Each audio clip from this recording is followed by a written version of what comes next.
नमस्कार दोस्तों, हम पढ़ रहे थे भारतीय संविधान और भारतीय संविधान में आज की क्लास में हम पढ़ेंगे संविधान की उद्देशिका अथवा प्रस्तावना और इसकी विशेषताओं के बारे में। एग्ज़ाम में देखा गया है कि डायरेक्टली जो है प्रस्तावना से कुछ वर्ड दे देता है उठा करके कि ये वर्ड संविधान की प्रस्तावना में है या नहीं, आपसे पूछ लेगा।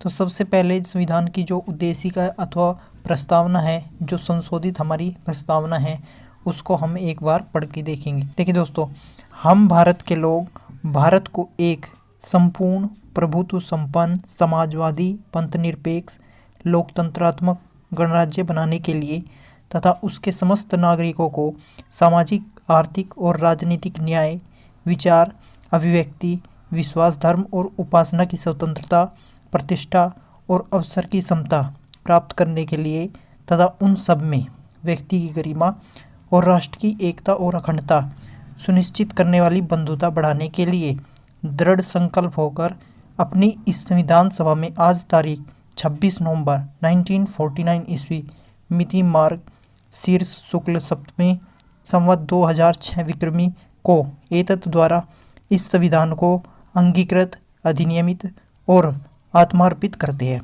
तो ये थी भारतीय संविधान की उद्देशिका अथवा प्रस्तावना। अब दोस्तों, इस प्रस्तावना में कुछ वर्ड है जो आपको याद रखने हैं। देखिए, जो हमारी प्रस्तावना है वो शुरू कहाँ से होती है? हम भारत के लोग से। कहाँ से शुरू होती है? हम भारत के लोग से। अब इसमें देखिए, एक समाजवादी वर्ड है, एक पंथ निरपेक्ष वर्ड है और एक है अखंडता।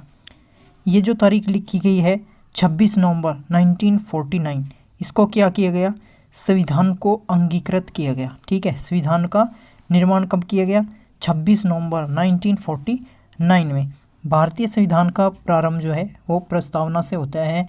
प्रारंभ में इसे संविधान का भाग नहीं माना जाता था। ठीक है, शुरुआत में प्रस्तावना को संविधान का भाग नहीं माना जाता था, किंतु एक केस था केशवानंद भारती बनाम केरल राज्य। ठीक है, क्या केस था ये? केशवानंद भारती बनाम केरल राज्य के बाद जो सुप्रीम कोर्ट है इसने स्वीकार किया कि उद्देशिका जो है यानी प्रस्तावना जो है वो संविधान का भाग है। क्या है? संविधान का भाग है और संविधान की ये आत्मा है और इसमें परिवर्तन किया जा सकता है। क्या है? इसमें परिवर्तन किया जा सकता है, यानी ये क्या है? परिवर्तनशील है। इसके बाद देखिए, संविधान की प्रस्तावना को संविधान की कुंजी कहा जाता है। जो प्रस्तावना है ना दोस्तों, उसे क्या कहा जाता है? संविधान की कुंजी कहा जाता है। क्या कहा जाता है? संविधान की कुंजी कहा जाता है। देखिए, संविधान की जो प्रस्तावना है उसे कहा जाता है संविधान की आत्मा। क्या है? ये संविधान की आत्मा है। और ये दूसरा क्या है? ये संविधान की कुंजी है। क्या है? संविधान की कुंजी है ये। ठीक है, तो संविधान की कुंजी अगर मैं आपसे पूछता हूँ, संविधान की कुंजी किसे कहा जाता है? तो संविधान की जो प्रस्तावना है हमारी, जो शुरू होती है हम भारत के लोग से। किससे शुरू होती है? हम भारत के लोग से। इसमें एक बार संशोधन किया गया है 1976 में, और ये संशोधन कौन सा है? 42वें संविधान संशोधन के तहत इसमें 3 वर्ड जोड़े गए हैं। अगर मैं आपसे पूछता हूँ ये 3 वर्ड कौन कौन से हैं, तो ये है समाजवादी, पंथ निरपेक्ष और अखंडता। क्या है? समाजवादी, पंथ निरपेक्ष और अखंडता। अब देखिए, प्रस्तावना के अनुसार संविधान के अधीन समस्त शक्तियों का जो केंद्र बिंदु या स्रोत है वो कौन है? वो भारत के लोग। अब देखिए, संसद संविधान की मूल ढांचा में नकारात्मक संशोधन नहीं कर सकती। क्या नहीं कर सकती? नकारात्मक संशोधन नहीं कर सकती।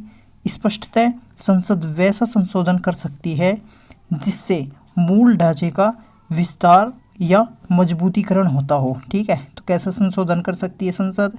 ऐसा संशोधन कर सकती है जिससे संविधान के मूल ढांचे में विस्तार या मजबूतीकरण होता हो। प्रस्तावना या उद्देशिका में परिवर्तन। ठीक है, जैसा मैंने आपको बताया है, इसमें उद्देशिका जो है संविधान की, उसमें 1976 में 42वें संविधान संशोधन के द्वारा 3 शब्द जोड़े गए हैं। ये 3 शब्द मैंने आपको बताए हैं। ये 3 शब्द कौन कौन से हैं?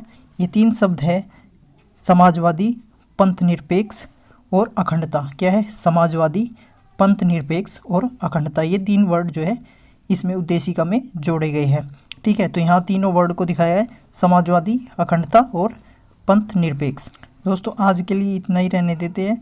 कल हम इसमें पढ़ेंगे इसके जो मिसलिनियस क्वेश्चन हैं, जो विविध क्वेश्चन है, इसके जितने भी इम्पोर्टेंट इससे क्वेश्चन होंगे वो सब हम कवर करेंगे कल की वीडियो में।